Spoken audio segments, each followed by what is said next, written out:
ওনার আমলে কি শান্তি বাড়ছে দেশের? রাস্তা দিয়ে হাঁটবেন, যে কোনো সময় আপনাদেরকে আঙুল তুলে বলবে এই স্বৈরাচারী দোষর, ওরা যদি আপনি পিটায়, একটা পুলিশ আপনাকে বাঁচাতে আসবে না, আপনাকেও আসবে না, আমাকেও আসবে না, আসবে না রে ভাই। সেটা তো একটা নতুন বাস্তবতা। নতুন বাস্তবতা। এই বাস্তবতার নাম কি শান্তি? না, অভ্যুত্থান পরবর্তী বাস্তবতা, যত কিছুই কোন ভাই, এটার নাম শান্তি কি? এটা কোনা ক্যামেরে নিশ্চয়ই না। আচ্ছা গুড, এটা হলো পয়েন্ট। কি বাস্তবতা, কিসের পরে কি হয়েছে ওই আলাপ পরে করবেন। ওটা তো মাইর খাওয়ার পরে যখন আপনি বিছানায় শুয়ে থাকবেন তখন চিন্তা করবেন যে কেন হইল, কিন্তু মাইরটাকে আপনাকে খাই নিতে হবে। কারণ উনি এমন এক শান্তি সারা দেশে ছড়াই দিয়েছেন যেখানে মায়ের খেলেও চুপ করে থাকতে হয়, কিছু করা যায় না। আওয়ামী লীগ আমলে আমরা শুনতাম যে বিএনপির নেতাকর্মীরা ঘরে থাকতে পারতো না, নদীর চরে যেয়ে থাকতো, তাও মানে জঙ্গলে থাকতো। এগুলি কিন্তু সিনেমার গল্প না, কিন্তু বাস্তব। এই দেশে ঘটছে। এই জিনিসগুলো কে ঘটাইছে? আওয়ামী লীগ ঘটাইছে। যে কারণে তাকে আমরা স্বৈরাচার বলেছি, ফ্যাসিবাদী বলেছি, তাকে দেশ থেকে তাড়িয়েছি। বললাম তো যে ওনাকেও বিদায় নিতে হবে। উনি বিদায় নিতে পারবেন না, ওনাকে বিদায় দেওয়া হবে। ওনার যে সমস্ত আচরণ শুরু করছেন ওনার তো এটা বোঝা উচিত যে আমি এখানে কী করতেছি। উনি কিন্তু পারতেন, নিজেকে এই উচ্চতায় ছিলেন, আরও উচ্চতায় নিতে পারতেন যদি উনি সবার সঙ্গে মিলেমিশে একটা কাজ করতে পারতেন। সবাইকে ধারণ করতে না চাওয়ার কারণ কি? শুধু না চাওয়ার কারণ যে বললাম যে রাজনীতি বুঝে না।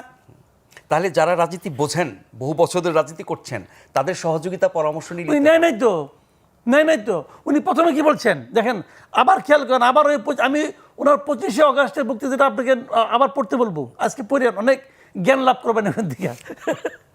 ওখানে উনি অনেক কথা বলছেন।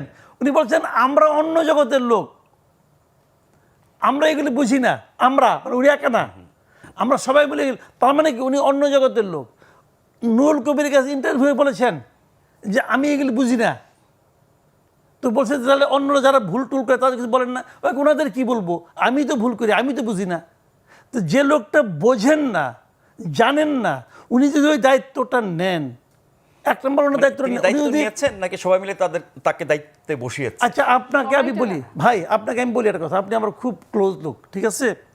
তো আমি মনে করেন একটা গাড়ি কিনছি, আমি বললাম নাজমুল্লাহ সাহেব আপনি তো আমার খুব পেয়ারের লোক, আপনি গাড়িটা চালাই না, চলেন যাই। আপনি বলেন যে কামাল ভাই আমি তো ভাই গাড়ি চালাতে জানি না। আমি কোনো সমস্যা নেই, চলেন তো। আপনি বারবার বলছেন আমি জানি না, তাও আপনি নিয়ে বসাইলাম। তা আপনি চালানো শুরু করলেন, কি হবে? আপনি মরবেন, আমারে মারবেন, গাড়িটাকে ধ্বংস করবেন। কারণ আপনি যেটা জানেন না, আপনি যেটা জানেন না রে ভাই। তো অনুরোধ তো ঢেকে গেলে যায় না। উনি তো অনুরোধে ঢেকে গেলছেন, আপনি ওরা বলেন আবার উনি যেটা আমি জানি না। ভাই এটা কি খেলাধুলা নাকি? কিন্তু ওই সময় কি আর কোনো বিকল্প ছিল? সেটা তো ওনার দেখার ব্যাপার না। বিকল্প থাকে না কেমন করে? ডক্টর ইউনূসের বয়স কত? উনি উনি উনি অমর, পৃথিবী থেকে অমর আছে। অভ্যুত্থানকারী নেতৃত্ব। শুনেন, এরকম বিকল্পহীন ক্যারেক্টার শেখ হাসিনাও বলতো, তারও কিছু চামচা ছিল। আপনারা আমার বন্ধু বান্ধবী ছিল অনেক, যে তেল মালিশ করতো যে আপা আপনি তো অমর, আপনার মরে গেলে দেশের কি হবে, আপনি মরে গেলে পৃথিবীর কি হবে, এগুলিও বলতো। তো উনি যে নাই, তাতে কি পৃথিবীর কোনো সমস্যা হয়েছে না দেশে কোনো সমস্যা হয়েছে? কেউ পৃথিবীতে এমন কোনো ব্যক্তি নাই যে নাকি অপরিহার্য, উনি ছাড়া চলবে না, সব কিছু ছাড়াই চলবে এবং চলে। এটাই দুনিয়ার নিয়ম। এই জিনিসটাকে যারা মানতে না পারে তাদের মনোভাব, তাদের আচার আচরণের মধ্যেই স্বৈরাচারী মনোভাবটা প্রকাশিত হয়।